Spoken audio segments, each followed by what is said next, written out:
삶이 루즈해졌다. 그리고 영적인 에너지가 좀 식어간다 라는 것이 느껴지면 누군가 그런 얘기를 합니다. 데살로니가 전서를 읽으세요 라고. 왜냐하면 사도 바울이 가장 영적인 전성기 때 가장 기쁨이 되었고 희망이 되었던 데살로니가 교회 교인들을 더 뜨겁게 일으키기 위해서 가장 감동적으로 기쁨의 소식을 듣고 써보낸 서신이 데살로니가 전서여서 바울의 열정, 바울의 감동, 바울의 기쁨, 바울의 희망, 이 모든 것들이 다 어우러져 있는 성경이 데살로니가 전서다. 그래서 삶이 루즈해지거든, 영적으로 탈진이 되거든 이 데살로니가 전서를 읽으세요. 그러면 다시 신앙의 기본, 항상 기뻐하고 항상 감사하고 항상 기도하고, 전 아멘할 때가 주생긴다고 그랬잖아요. 항상 기도하고 항상 행복한 믿음의 길이 새롭게 열린다. 그래서 데살로니가 전서에는 그런 에너지가 있다라는 말을 신학자들이 하기도 합니다. 저는 오늘 이 말씀을 통해서 따라해볼까요? 균형이라는 제목으로 말씀을 나누려고 합니다. 사람이요, 몸매도 균형이 딱 잡혀야 이쁘고, 그리고 삶의 내용도 균형이 잡혀야 아름다우며, 모든 사역도 또 교회의 기준도 균형이 잘 잡힐 때 능력이 나타납니다.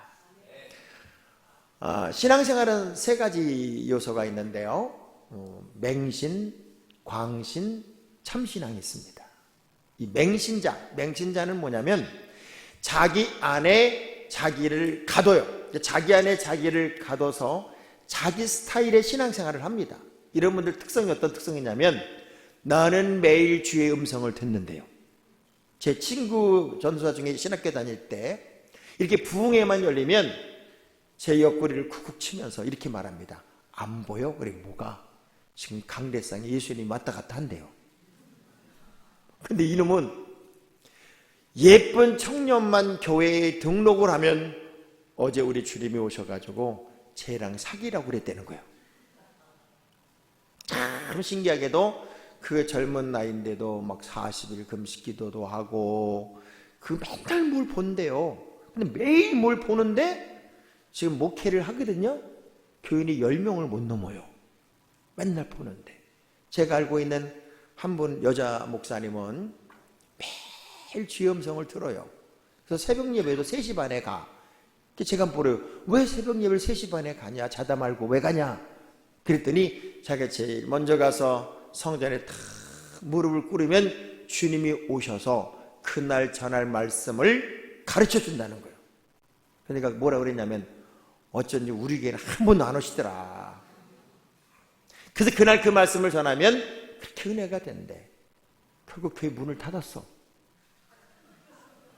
제가 의정부에 연합부흥회를 갔는데 특이한 분이 계세요. 보통 우리가 이제 찬양을 부르면 은혜가 되면 일어나서 손 들고 찬양도 하고 막 감격하는 그런 모습이 있는데, 이분은 찬송만 부르면, 어떤 찬송을 부르든 이렇게 불러. 그거 보느라고 사람들이 웃느라고 찬송을 못 불러. 자기 안에 자기를 가뒀어요. 그래서 늘 기도원에 가 살고, 뭐 기도한다고 그러고 딴 데 돌아다니고, 모처럼 신랑이 여보 그리고 손이라도 잡으면 사탄아 물러가라, 뭐 이런 여자가 이제 맹신자라면 타인과의 관계가 전혀 일어나지를 못해요. 광신은 뭐냐? 관계도 맺고 좋은 신앙의 가치를 갖는 것 같은데, 이 사람은 자기 주장이 너무 강해서 사람들과 화합을 하지 못합니다. 그러면서 그렇게 예수 믿으면 하나님이 저주하셔, 그렇게 예수 믿으면 하나님한테 혼나, 늘 정죄하는 스타일로 누구보다 앞서 기도하고 누구보다 앞서 봉사하는데 화합하지 못하는 스타일의 사람이 광신자입니다.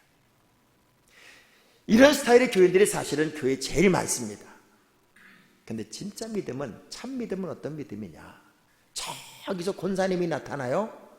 그러면 다른 사람은 저기서 권사님 나타나면 야야 저거 온다 그리고 도망가는데, 저기서 권사님 집사님 나타나면 막 손 흔들면서 집사님 하고 모두가 환영하는 스타일. 손만 잡아도 마음이 따뜻해지고, 왠지 그분과 함께 있으면 공동체가 살아나고 말 한마디에도 덕이 실려 있고, 그리고 섬기고 또 모범을 보이는데 존경이 될 수 있는 특별한 분들이 바로 참 믿음의 사람입니다. 자, 우리 옆 사람을 쳐다보면서 어떻게 새벽에 우리 강사님이 집사님 얘기를 꼭 집어서 할까 하고 인사 한번 하시죠. 시작. 교회 안에 참 믿음의 사람이 많으면 교회가 되게 건강해집니다. 그리고 신바람 나는 이야기들이 늘 만들어지지요. 사실 바울은요, 1차 전도 여행을 마치고 2차 전도 여행을 이제 무트로 이렇게 가는 도중에 지금의 갈라디아 땅이죠. 갈라디아 땅에 있던 많은 교회들을 돌아보는 중에 하나님의 음성을 들은 거예요. 그래서 그는 비두니아나 무시아 정도도 가서 마음껏 복음을 전하고 싶었지만 강력한 하나님의 인도를 따라서 이제 트로아를 거쳐서 지금의 그리스 땅을 들어가게 되고, 빌립보를 거쳐서 암비볼리 아볼로니아를 지나 지금도 그리스의 제2도시인 데살로니가라는 지역을 가게 됩니다. 이 데살로니가라고 하는 지역이 알렉산더 대왕의 태어난 고향이기도 하고, 그리고 당시에도 큰 도시여서 한국으로 따져보면 이스라엘 백성들이 많이 이민 가서 살던 지역이에요. 그러니까 전 인구의 14%, LA 같은 또 텍사스 같은 이런 지역이 바로 이 데살로니가라는 지역이어서, 그때 당시에 이스라엘의 회당이 31개 정도가 데살로니가에서 베레아까지 있었다고 하는 기록도 있는 걸 보면 굉장히 많은 유대인들이 모여 살던 곳에 이제 바울이 들어가게 돼요. 그리고 바울은 대부분이 첫 번째 복음을 전하는 곳이 회당인데, 회당에 들어가서 말씀을 전합니다. 많은 곳에서는 이 회당에서 복음을 전할 때 감동도 있고 은혜도 있고 기적도 있었는데, 특이하게도 이 데살로니가라는 지역에서는 복음을 전하는데 유대인 회당 지도자들이 얼마나 강력하게 반대를 하냐면, 바울의 일행을 잡아 죽이겠다고 그렇게 몰려다니며 쫓아다닙니다.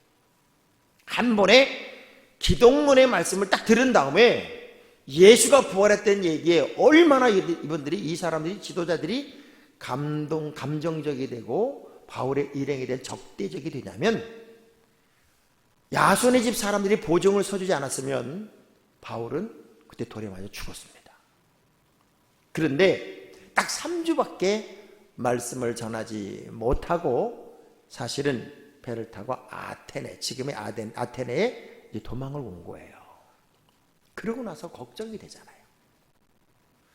자기만 먼저 빠져나왔고 나머지 동행자들이 남아 있었던 그 시점에서 아테네에 있는 동안에 무슨 걱정이 되냐면, 과연 데살로니가 있는 교인들이 제대로 신앙생활을 하고 있을까 걱정이 된 거예요. 그래서 나중에 하면 디모데를 보내보죠. 야, 가봐라. 데살로니가 있는 교인들이 짧은 시간 3주밖에 말씀을 못 듣고 그 유대인들의 어마어마한 핍박 가운데 있는데 제대로 신앙생활을 하고 있는지 한번 가봐. 그래서 디모데를 보냅니다. 디모데가 쫙 돌아보고 와서 보고한 내용이 데살로니가 3장 6절부터 8절까지의 말씀이에요. 한번 읽어볼게요. 돌아가서 3장. 1장에서 3장으로 가는데 시간이 걸릴 이유는 없습니다. 자, 3장 6절 시작. 지금은 디모데가 너에게로부터 와서 너의 믿음과 사랑의 기쁜 소식을 우리에게 전하는 거예요. 자, 걱정거리였던 데살로니가 교회 교인들을 돌아본 디모데가 와서 이야기하는데, 기본적인 이야기가 어떤 이야기냐면 그렇게 기쁜 소식을 우리에게 전한다는 거예요. 주의정의 입장에서 걱정했던 교인들이 세상에 어쩌면 저렇게 신앙생활을 잘하고 어쩌면 저렇게 기쁘게 신앙생활하고, 그런 얘기를 들으면 행복할까요? 행복하지 않을까요? 저는 질문이 너무 어려워요. 다시 여쭤볼게요. 주혜종이 걱정했던 교인이 있어요. 어떤 상황이 벌어졌어요. 상황이 벌어져서 목사님의 느낌에 저 김 집사 분명히 시험 들었을 것 같아. 그리고 교회 안 나오니 또 난리가 날 것 같아. 그래서 슬그머니 전화를 했어요. 그랬더니 목사님, 저 삐쳤을까 봐 전화한 거죠? 저는요, 그 정도에는 걱정하지 마세요. 저 신경 쓰지 말고요, 그 고집사 신경 쓰세요. 고자질한 고집사 신경 쓰세요. 저는 산전수전 공중전 다 겪은 사람이라 맷집 하나는 제가 최고입니다. 목사님, 저 신경 쓸 거 하나 없습니다. 저 잘 이겨내고요, 잘 버텨낼 겁니다. 이러면 목사님이 기분 좋을까요? 기분이 안 좋을까요? 되게 기분 좋은 거예요. 바울이 그 느낌이야. 다시 6절을 읽어볼게요. 근데 어떤 의미에서 기분이 좋으냐? 기쁜 소식을 우리에게 전하고 또 너희가 항상 우리를 잘 생각해 우리가 너희를 간절히 보고자 함과 같이 너희도 우리를 간절히 보고자. 그러니까 믿음의 어떤 강도가 요만큼도 바뀌지 않았다는 얘기를 들으면서 7절에 이러므로 형제들아, 우리가 모든 궁핍과 환난 가운데서 너희의 믿음으로 말미암아 너희에게 위로를 받았대요. 보통 교인들이 삐치는 이유가 뭔 줄 아세요? 목사님이 날 안 알아줘. 이 교인들이 삐치는 최고의 일본이 뭐냐면, 우리 목사님이 내가 인사했는데 인사도 안 받고 쌩 하고 돌아가더라고. 이 교인이 한눈에 보일 때가 이제 한눈에 보일 때가 있고, 이제 교회가 점점 부흥해서 사실 새 가족들이 많이 들어오면, 여러분들 아기를 낳아봐서 알잖아요. 아기를 낳아보면 큰애들은 지가 좀 알아서 좀 커주기를 바라는 마음이 부모에게 있고, 관심은 어디에 가요? 깐난쟁이한테 가 있잖아요. 아, 여긴 아닌가 봐. 어? 그러니까 목사님도 마찬가지예요. 영적으로 어린 아이들이 많이 오면 그 어리신 분들을 더 관심을 기울이게 되고 더 눈이 가게 돼요. 그런데 이전에는 목사님이 나만 알아줬고 나하고만 얘기했고 또 나에게 관심이 많았던 것 같았는데, 요즘에는 어서 애물단지들이 하나 와가지고 나하고 목사님의 관계가 좀 소홀해. 이건 절대로 소홀해진 게 아니거든요. 그런데 그런 느낌 때문에 요즘 목사님은 교인 쪽은 부흥했다고 나를 아는 척도 안 하고 본 척도 안 하고, 내가 인사를 해도 쌩쌩 고개를 돌렸다는 거예요. 아니, 어느 목사님이 인사를 안 받겠어요. 저희 교회 원로 권사님 한 분이 계세요. 이분이 되게 용감하신 분인데, 저희 식당에서 한꺼번에 이제 우리 식당에 밥을 먹으면 1000여 명이 밥을 먹는단 말이에요. 그러면 이 사람 저 사람 얼마나 사람이 인사를 하겠어요. 한 번은 우리 그 권사님이 제 어깨를 탁 때리더라고요. 이렇게 돌아보니까, 목사님, 내가 인사하는 거 못 보셨지? 못 봤다고. 그럴 줄 알고 내가 인사로 다시 왔습니다. 다른 사람 같으면 삐칠 건데 나는 목사님이 못 보신 것 같아서 정식으로 인사하려고 왔습니다. 그리고 제 앞에 딱 서가지고 안녕하십니까 인사하고 가는 거예요. 되게 기분 좋았어요. 사실은요, 주의종도 혼자예요. 혼자. 목사는 혼자라고요. 그리고 수많은 교인들이 사실은 목사님의 사랑을 받기를 원하지만, 오늘 본문의 바울은 거꾸로 얘기를 합니다. 나는 당신들 때문에 위로를 받았다는 거예요. 여러분, 우리 이대선 목사님이 되게 강한 것 같고 막 에너지가 넘치는 것 같아도 이분도 돌아서면 외로워. 그리고 많은 것을 결정해야 된다고 하는 것 때문에 사실은 늘 하나님과의 영적 관계에서 깊은 외로움을 느낄 때가 있어요. 근데 주일에도 그냥 진짜 빈말이라도 목사님 은혜 받았습니다 이러고 가면 얼마나 좋은 줄 아세요? 근데 목사님 어제 설교 준비 안 하셨나 봐요 이러고요. 진짜 이럴 땐 전라도 말로 확 조사버리고 싶어 아주. 근데 주의 종이 성도들의 올바른 신앙생활의 이야기를 들으니 위로가 되더라는 거예요. 걱정했던 교인들이 얼마나 신앙생활을 잘하는지 위로가 되더라는 거예요. 저는 여러분들이 정말 주의 종의 위로가 될 만큼 멋진 명품 하나님의 자녀들이 되기를 주의 이름으로 축복합니다. 그러면서 8절에 한술 더 떴어요. 그러므로 너희가 주 안에 굳게 선즉 이제는 우리가 살리라. 할렐루야. 길거리 다니는 사람에게 물어본 거예요. 요즘 어떻게 사세요? 가장 많이 나온 대답이 뭔지 알아요? 1번 그럭저럭 삽니다. 아마 여러분들도 누군가가 질문하면 아니 권사님 요즘 어떻게 아유 그럭저럭 살아요. 이게 1번이에요. 우리나라 사람들의 아주 표현이 제일 많이 쓰는 게 이것도 아니고 저것도 아니고 중간만 가져야 이게 그럭저럭입니다. 2등이 뭔가 맞다네. 아유 마지못해 삽니다. 그러면 3등은 뭘까요? 어떻게 이렇게 잘하셔? 죽지 못해 산대.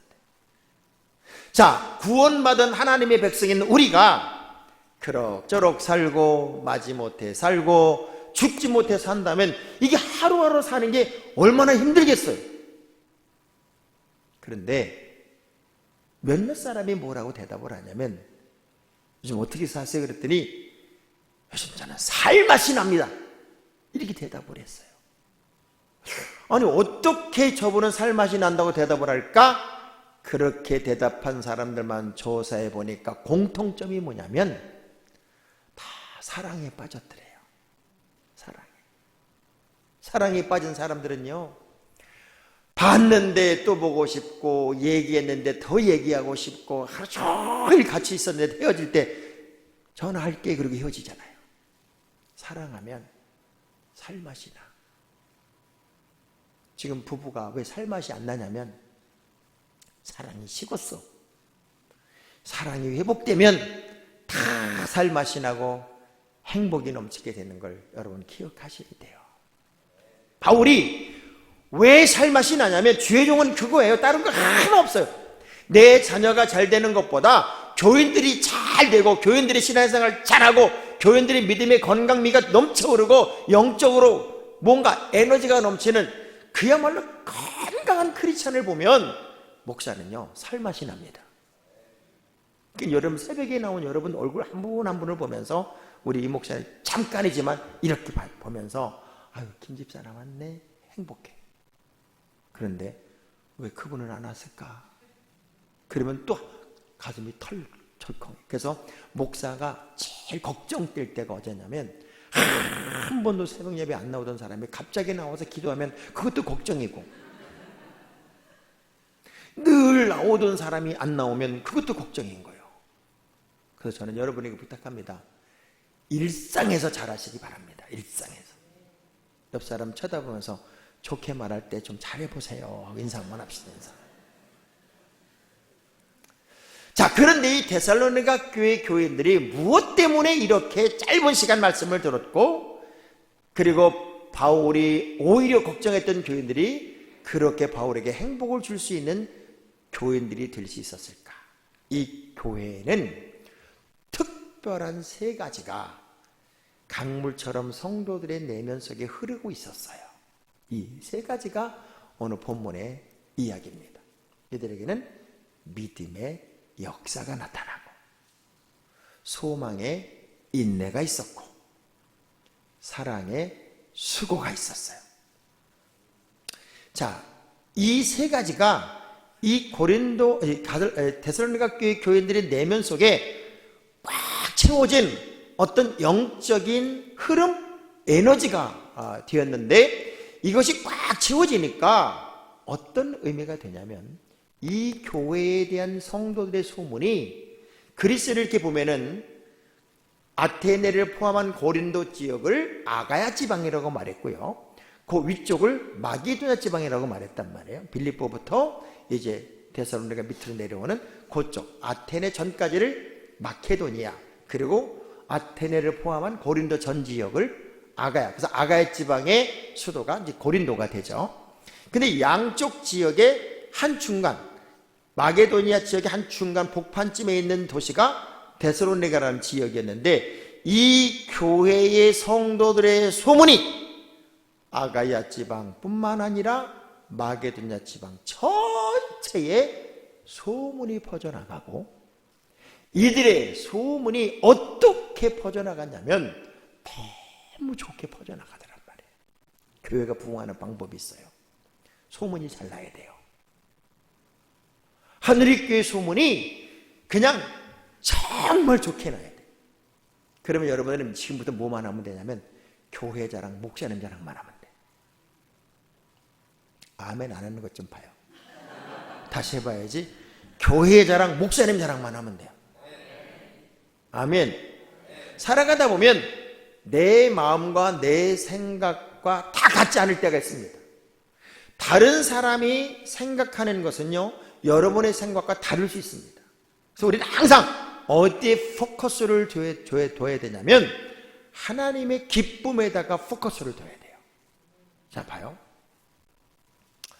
어떤 사람이 이제 농사를 짓고 있는데 갑자기 호랑이가 나타났어요. 그래서 쫓아오니까 막 도망가다가 급하니까 나무에 올라간 거예요. 나무 올라가는데 이 나무가 뭐 가지가 많은 나무가 아니고 그냥 가지가 별로 없는 나무여서 이렇게 올라갔는데 잡을 데가 별로 없어요. 밑에 호랑이는 막 으렁거리고 막 올라가 난리가 났으니 얼마나 무서워. 버티다가 이분이 나무에서 뚝 떨어졌어. 근데 뚝 떨어지면서 진짜 놀랍게도 호랑이 등에 딱 올라탄 거예요. 높은 데도 뚝 떨어지면 호랑이 등에 딱 올라타니까 이 호랑이는 또 얼마나 놀랬겠어요. 그래가지고 막 이리 뛰고 저리 뛰니까 떨어지면 죽으니까 호랑이를 꽉 잡고 팍, 호랑이는 달리고 이 사람은 호랑이 등에 올라탄 게 된 거예요. 먼 발치에서 이 광경을 쳐다보던 일꾼이 이렇게 말합니다. 참나, 어떤 놈은 팔자가 좋아서 호랑이 타고 놀러 다니고 나는 일만 한다고. 자, 멀리서 보면 호랑이 타고 돌아다니는 것 같지만 이 사람은 뭐하고 있는 거예요? 죽음의 사투를 벌리고 있는 거잖아요.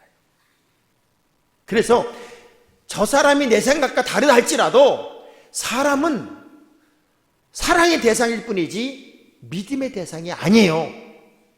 그래서 사람 때문에 절대로 넘어지면 안 돼요. 우리 옆 사람한테 일러주세요. 사람 때문에 절대 넘어지면 안 됩니다. 사람 때문에 넘어지면 절대 안 돼요. 그러니까 교회 생활하면서 제일 많이 상처받는 게 사람 때문에 상처를 받거든. 목사님, 제가요 목사님 사랑하고 교회 사랑하고 다 할 수 있는데요, 저 김지수 뒤통수만 보면 교회 생활이 안 돼요. 그래서 우리 주님이 오죽 답답하면 이런 모습 7번이라도 용서해야 돼. 내가 너희를 사랑한 것처럼 너희도 서로 사랑해야 돼. 이걸 왜 가르쳐 주셨을까요? 이 데살로니가 교회 교인들의 특성을 보면 그냥 믿음이 아니라 믿음의 역사가 나타납니다. 자, 믿음이란 단어는 단 한 번도 명사형으로 쓰이는 법이 없어요. 믿음은 현재 진행형 동사입니다. 그래서 믿음은 두 종류예요. 구원의 믿음이 있고 상급의 믿음이 있습니다. 그래서 구원의 믿음은 있다 없다를 보는 거예요. 나는 예수를 믿어요. 구원받은 하나님의 자녀입니다. 그러니까 예수를 믿는다, 교회를 다닌다 하는 건 아주 쉬운 결정일 수 있습니다. 그런데 진짜 예수 믿는 사람으로 사는 것은 결코 쉬운 일이 아닙니다. 그래서 구원의 믿음은 있다 없다, 그런데 상급의 믿음은 크다 작다를 봅니다.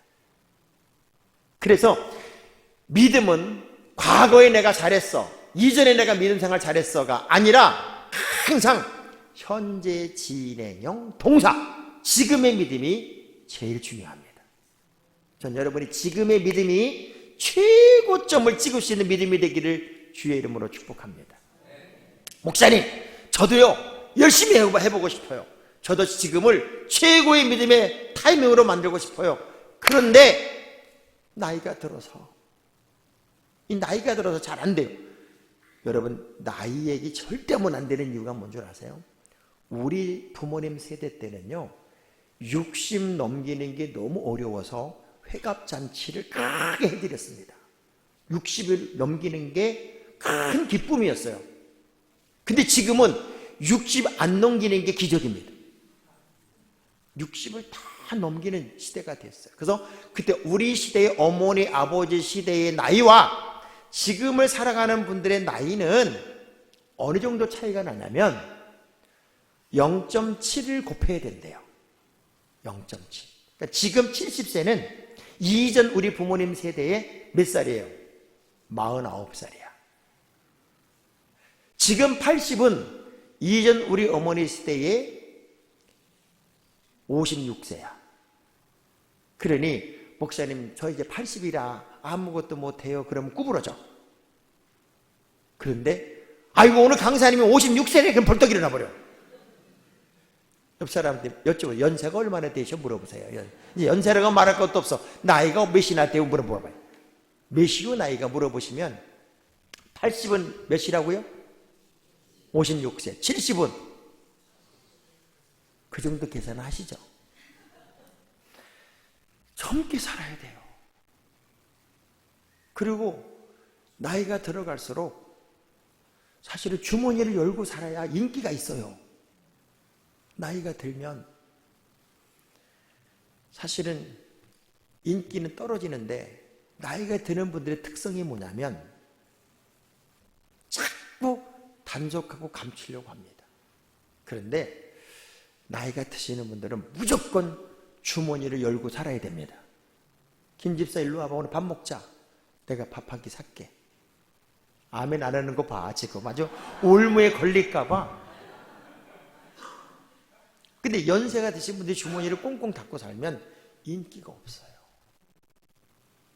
그래서 연세가 드실수록 먼저 다가가고 먼저 손 내밀고 먼저 에너지를 만들고 스스로가 기쁘게 살려고 노력을 하셔야 됩니다. 연세가 안 드셨다고 생각을 하니까 제가 아멘도 안 하고. 근데 믿음의 역사가 강력하게 나타나는 교회.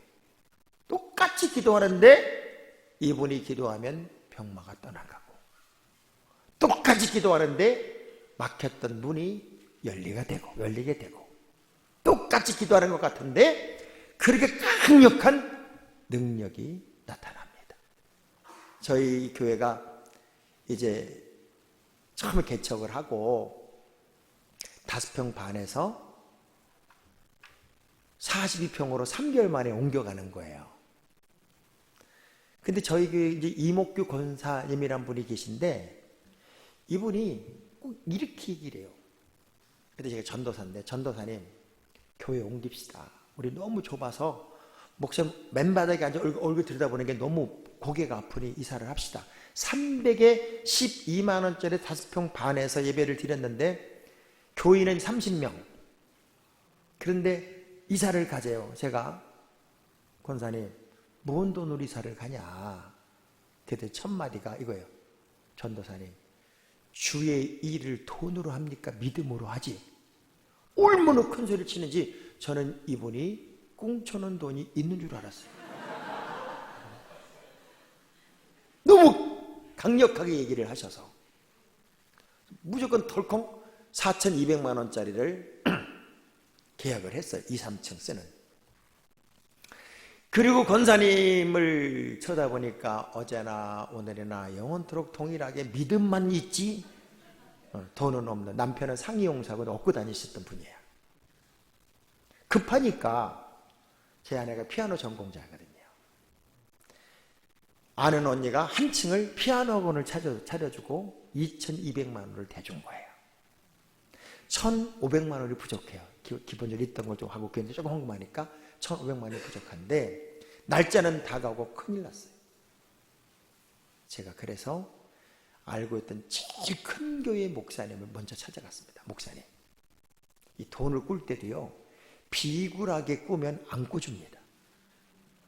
목사님, 야 교회 개척했는데 얼마나 사람들이 몰려오든지 4,200만 원짜리로 3개월 만에 이사를 가기로 됐는데 다 됐는데 목사님 500만 원만 부족합니다. 그 500만 원만 일부러 좀 꿔주시면 안 되겠습니까? 큰 교회 목사님들 500만 원이 돈이냐고요. 목사님, 야, 무슨 이자야, 나중에 갚아. 근데 어떻게 이렇게 개척하는 시대에 개척이 안 된다는 게 교회가 부흥했냐? 그러면서 헐 500만 원을 꿔주더라고요. 새 교회 가서 똑같은 얘기했지. 저는 그래서 알아요. 성경은 이렇게 말씀합니다. 내 입을 넓게 열어라. 내 입을 크게 벌려라. 그러면 내가 채우리라.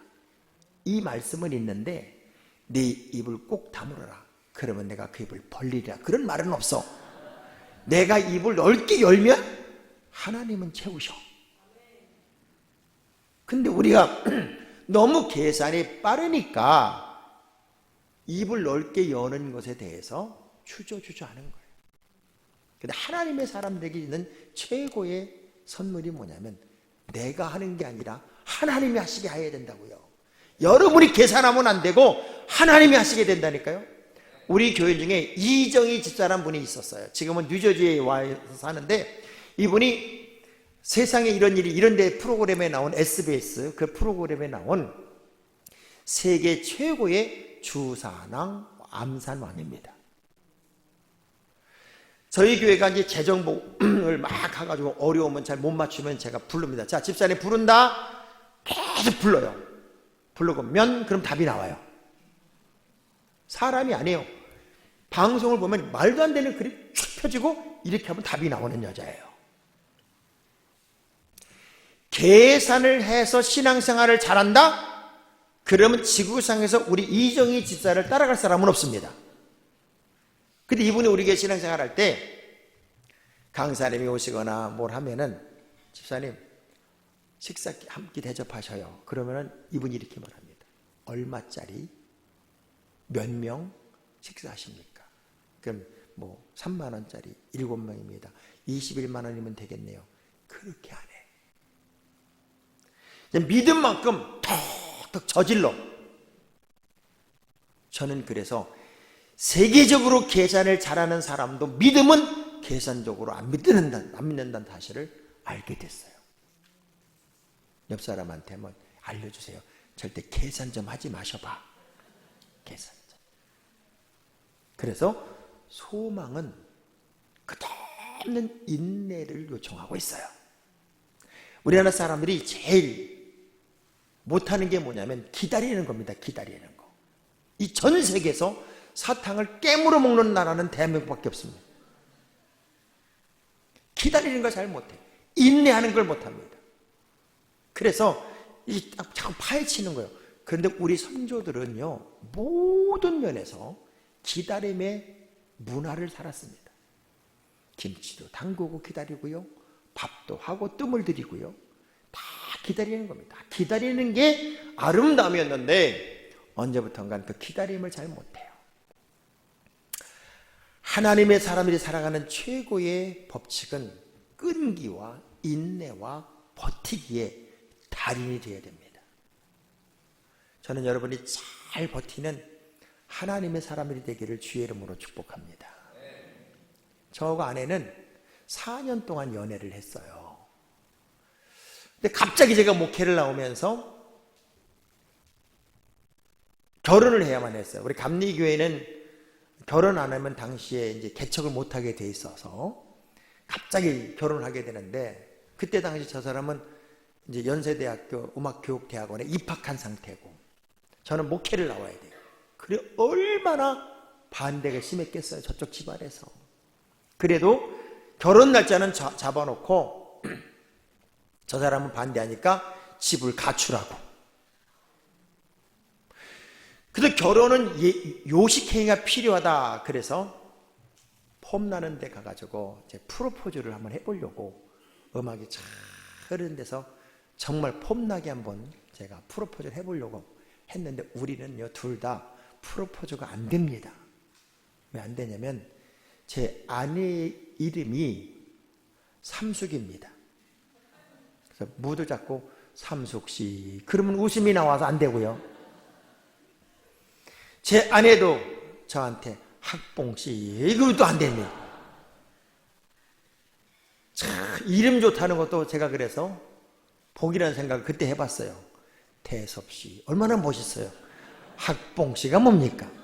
제 친구 목사가 늘 그런 얘기를 해요. 장학봉 목사가 멋진 바지를 사 입으면 뭐라고 말해야 할까요? 라고 늘 저를 놀립니다. 학봉, 스봉, 따봉이래요. 제 이름 가지고 엄청 놀리는 게 그 유관재 목사입니다. 자, 똑같은 환경인데 목회도 마찬가지고 여러분의 인생도 마찬가지예요. 버티다 보면 좋은 날이 옵니다. 살다 보면 좋은 날이 옵니다. 오늘은 여러분의 인생의 결론의 날이 아닙니다.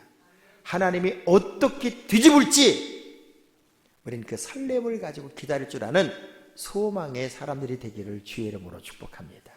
제가 오늘 이 이야기 하려고 이제 결론적으로 이 이야기 하려고 우리가 길게 끌어온 건데 사랑의 수고입니다. 기독교, 하나님은 사랑이시다. 이 사랑이란 말은요, 강조하고 또 강조하고 강조해도 다음이 없을 만큼 기독교 신앙에 있어서는 가장 중요한 에너지입니다. 태진아 씨가요, 사랑은 아무나 하는 게 아니라고 그렇게 가르쳐 줍니다. 진짜 이 사랑이란 단어의 의미를 제대로 깨달을 수만 있다면 그 사람은 복받은 사람입니다. 예수 믿으면서 이 사랑의 의미를 가슴에 제대로 새기고 그리스도의 사랑의 의미를 제대로 깨달았다면 영적으로는 성화된 사람입니다. 그런데 우리는 이 사랑의 의미를 잘 몰라요. 믿음, 소망, 사랑, 이 세 가지는 항상 있을 것인데 그 중에 제1은 자, 그러면 나머지가 필요 없다는 게 아니라 우선순위에서 가장 중요한 가치가 어디에 있느냐? 사랑이 있다. 사랑은 믿음에도 들어가야 되고 소망에도 들어가야 되고 사랑에도 들어가야 된다. 인간의 3대 필수 요소를 얘기할 때 의식주라고 얘기를 합니다. 맞죠? 근데 이 의식주가 순서가 아닌 걸 아실 거예요. 의식주는 순서가 아닙니다. 왜? 사람에게 정말 필요한 건 먼저 1번이 식이야. 먹어야 살 거 아닙니까? 두 번째, 주. 먹을 거 있고 집 있으면 먹고 왜 못 살아요? 근데 왜 의식주라고 그랬을까요? 옷은 격입니다. 격. 가꿈이에요. 가꿔지지 않은 인간은 인간일 수가 없어요. 그래서 격이란 단어, 인격, 품격, 성격, 이 격이란 단어는 사람에게만 써요. 여러분 개격 그런 거 못 들어봤죠? 그래서 사람은 격을 갖춰야 돼. 격. 그래서 사람이 사람답다는 얘기할 때 이 격은 그 사람의 가치를 말합니다. 그런데 그리스도인들에게 있어서 그 격은 뭐냐? 내가 너희를 사랑한 것처럼 너희도 서로 사랑해라. 그 사랑을 꽉 채우는 겁니다. 그래서 이 사랑의 의미를 가르치기 위해서 우리 주님이 질문을 하죠. 어떤 율법사가 와서 예수님에게 이렇게 질문합니다. 계명 중에는 어느 계명이 가장 큰 계명인지요? 라고 물을 때 우리 주님이 물어요. 너는 어떻게 읽었니? 이렇게 물어요. 그때 그 율법사가 이야기합니다. 하나님을 사랑하라고 그리고 이웃을 사랑하라고 들었습니다. 그것이 맞다. 가장 크고 첫째 되는 계명은 하나님을 사랑하라는 것이요. 둘째는 그와 같으니 내 이웃을 내 몸처럼 사랑하라는 것이다. 라고 우리 주님이 가르쳐 주세요. 근데 아주 중요한 단어, 우리가 잊고 지나가 버린 단어가 뭐냐면 하나님을 사랑하는 것이 가장 크고 첫째 되는 계명이요. 둘째는 그와 같으니. 그와 같으니란 단어를 우리가 놓쳐요. 내 이웃을 내 몸처럼 사랑하라는 것이다. 다시 말하면 하나님 사랑과 이웃 사랑은 이코르다. 동일하다. 이게 어떤 의미냐면 여러분이란 사람이 우리 예를 들면 최현석이란 친구가 이 세상에 딱 태어나면 노도 닷도 없는 세상이란 망망대해에 뚝 떨어진 조각배와 같아요. 근데 우리는 이 세상에 응애하고 태어남과 동시에 어딜 향해 가는 거냐면 죽음을 향해 가는 거예요. 근데 어떤 사람은 죽음 이후에 영생을 하는데 지옥에서 영생을 하고 어떤 사람은 천국에서 영생을 합니다. 하나님의 사람들은 어디를 가도록 맞춰진 존재냐면 천국을 향해 가도록 맞춰진 존재입니다. 그래서 두 노를 준 거예요. 균형 잡힌 두 노, 하나님 사랑과 이웃 사랑의 노를 줬어요. 그래서 이 노를 잘 저어서 균형 잡힌 상태로 노를 잘 지어서 가면 천국인데, 한쪽 노만 열심히 저으면 제자리 뺑뺑뺑 돌아요. 또 노가 빗나가면 삐뚤어 가요. 그래서 죄를 짓는다는 게 어떤 의미냐면 빗나갔다는 거예요. 어떤 분들은 그래요. 나는 다 싫어. 오직 하나님 한 분만이야. 이렇게 말하면서 곁에 있는 사람을 싫어합니다. 그리고 삐친 사람들의 공통점이 뭐냐면 난 조용히 예배만 드릴 거야. 그 뒷절에 살짝 앉았다가 그냥 갑니다. 근데요, 조용히 예배 드리는 법은 없습니다. 우리는 세상에 비치고 세상의 소금입니다. 세상 속에 나가면 더 두각이 나타나줘야 되고 뭔가 에너지가 있어야 되는 사람들이 하나님의 사람들이란 말이에요. 그런데 어떻게 조용히 예수를 믿냐고요? 세상에 비치고 세상의 소금인데 조용히 믿으려면 절간을 가야지. 우리는 야손의 집 사람들이 바울의 일행을 보호할 때 그 바울을 잡아 죽이겠다고 쫓아왔던 사람들이 바울의 일행이 어딨냐고 소리를 지르면서 이렇게 말합니다. 그 세상을 어지럽히는 그 바울의 일행을 내놓으라는 거예요. 세상을 어지럽히는 그들을 내놓으라 이렇게 말할 때 영어 성경을 보니까 세상을 어지럽히는 사람이 upside down the world예요. 세상을 발칵 뒤집는 사람들이 여기에도 이르렀다 하는 얘기를 해요. 예수 믿는 사람들은 세상을 발칵 뒤집는 사람들입니다. 여러분 옆 사람 쳐다봐봐요. 절대 시시하게 안 생겼잖아요. 이분들이 다 한가닥 하시는 분들이요. 주님의 사랑으로 이렇게 감춰져 있어서 그렇지. 그래서 저는요, 은혜 받았다는 게 뭐냐면 성령 안에 감춰져 있다는 거예요.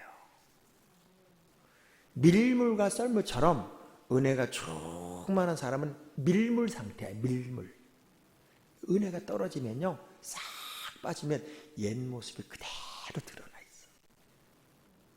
그래서 가장 중요한 것은 이 두 노를 균형 있게 저을 수 있어야 됩니다.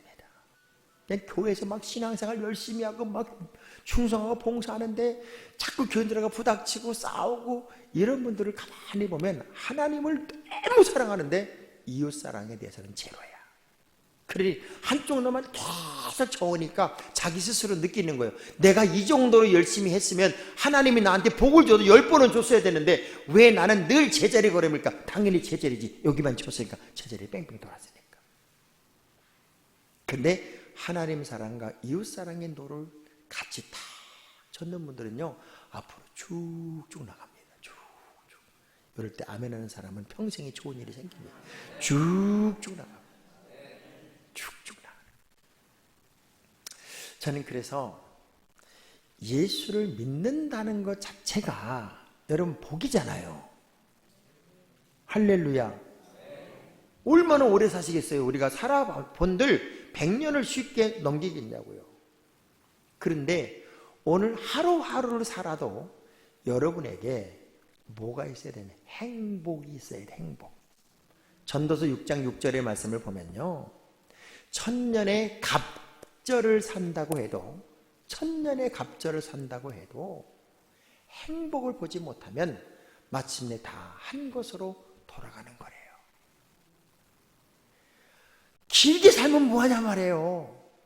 행복을 잃어버리면 그냥 죽음을 향해 가는 도살장에 끌려가는 소처럼 터덜거리고 살아간다는 거예요. 저는 그래서 여러분들이 행복했으면 좋겠어요. 근데 아멘이 이 형 행복한 아멘이 아니에요. 진짜 행복한 아멘은 아멘! 이러잖아요. 아멘 이러잖아요 지금. 하나님 사랑과 이웃 사랑의 노를 젓는다는 게 얼마나 큰 은혜일까요? 이것을 균형 잡혀서 쫙쫙 노를 저어간다는 게 얼마나 멋진 삶일까요?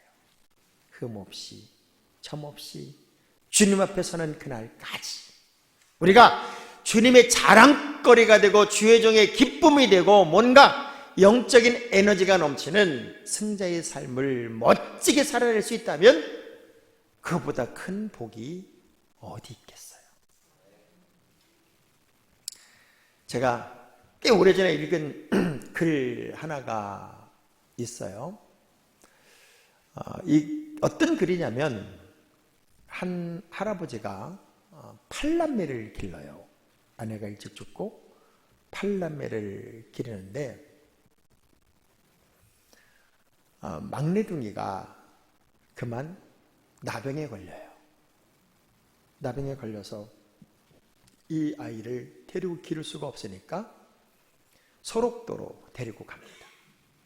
자, 그 아버지 심정을 떠올려 보세요. 한센시병에 걸린 이 아이를 데리고 소록도에 가는 도중에 흘리는 눈물은 막을 수가 없죠. 근데 이 아이의 장래를 생각해 보니 더 기가 막힌 거예요. 그래서 배를 타기 직전에 너무 마음이 아프니까 차라리 너하고 나하고 죽자. 그리고 물속에 들어가.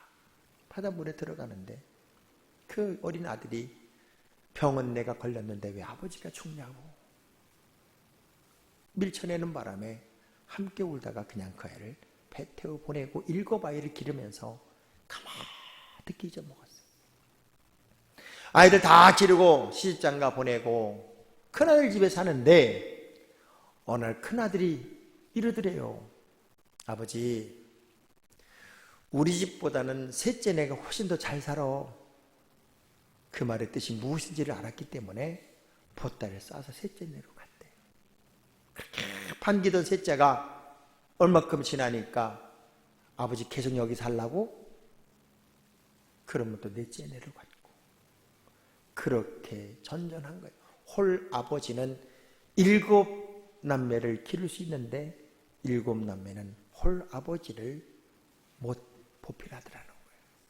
너무 마음이 아파. 어느 날 내가 우리 막내를 돌아보지 않은 죗값인가 싶어 자식들 몰래 재산 다 팔고 혹 아들이 살았으면 아들 이름으로 장학재단 하나 만들자. 그리고 무조건 소록도에 가는 배에 몸을 실어요. 얼마나 떨렸겠어요. 이 아들이 살았을까 죽었을까. 무태 배가 닿고 선착장에 배가 닿자마자 가장 먼저 발을 딱 선착장에 내딛는 순간 어디선가 벼락치는 소리처럼 아버지 하는 소리가 들리는 거예요. 그 아버지 하는 소리에 눈을 들어보니 온 얼굴은 문드러졌고 다리는 잘라진 너무 흉측스러운 사람 하나가 자기를 향해 달려오는데 얼음처럼 굳어버린 거예요. 그리고 발을 딱 붙잡고 아버지 아버지를 외치는데 그제서야 그가 자기 막내 아들인 줄 아는 거예요. 너 나를 어떻게 알았니? 소록도에 들어온 이후 저 앞에 저 예배당이 내가 벽돌 찍어 지은 예배당이고 벽돌이 뚝 떨어지면 손마디가 잘라집니다. 그런데 아프지가 않아요. 피를 물처럼 흘리면서 지은 예배당에서 나는 우리 주님 만나 매일 기도했어요. 언젠가 아버지가 꼭 한 번은 올 거라고 아버지 사진을 놓고 늘 그림을 그리면서 우리 아버지가 이렇게 변해 가겠지라고 생각했던 상상한 그대로의 모습, 나는 아버지를 한눈에 알아볼 수 있었다고. 너 내가 원망스럽지 않았니? 아니요. 나에게 아버지라고 부르시는 기회를 주신 것만으로도 저는 너무 감사합니다. 그리고 아버지를 불러댑니다. 그때 이 아버지가 느낀 거예요. 화초처럼 기른 자식이 내 자식이 아니라 잡초처럼 버려진 내 자식이 진짜 내 자식이구나. 그 아들을 끌어안고 그렇게 진짜 아버지와 아들과의 사랑을 처음으로 느끼면서 눈물로 그 상봉 만남의 시간을 지냈다는 이야기였어요. 저는 알아요. 예수 믿는 사람들에게 있어서 최고의 행복은 신앙생활하는 모든 성도들과의 아름다운 사랑의 하모니를 이루는 것이고, 가정에서의 사랑의 하모니를 이루는 것이고, 힘들고 어려울 때마다 십자가 지셨던 우리 주님의 사랑을 몸으로 느끼는 것이고, 그래서 안아주고 덮어주고 이해하며 그 사랑의 크기를 키워 그리스도 안에서 한 덩어리가 되는 교회, 하나의 에너지가 되는 성도들, 이런 교회가 될 때 주의 종에게는 자랑이 되고 위로가 되고 힘이 됩니다. 사실요, 신앙생활 우리 굉장히 오랫동안 같이 했지만 서로 잘 몰라요. 교인들 잘 몰라요. 평가하고 판단하는 건 잘하지만 손 한번 꾹 잡아주면 해결될 문제를 평생 눈을 키며 살아가는 사람들이 너무나 많이 있더란 말이에요. 오늘 우리 주님이 여러분에게 오시면 던지고 싶은 질문이 딱 하나 있어요. 마치 부활의 예수를 경험하고도 에라 고기나 잡으러 가자 하고 고기 잡던 제자들 또 베드로를 찾아가서 던졌던 질문입니다. 시몬아, 너는 나를 사랑하니? 똑같을 거예요. 이 하늘의 교회 오시면, 지금 여기 오신다면 다른 얘기 1차 안 물어보고 너 나 사랑하니? 그러면 네 곁에 있는 사람 사랑해야 돼. 내 옆에 있는 사람 사랑해야 돼. 이것만 우리 주님이 여러분에게 숙제로 주지 않을까? 여러분에게 묻고 싶은 이야기가 아니실까? 우리 한번 오늘 이 자리가 갈릴리 호수라고 생각하고, 우리 주님이 여러분에게 찾아와서 직접적으로 여러분 1대1로 던지는 질문이라고 생각하고 우리 찬양 한번 불렀으면 좋겠어요.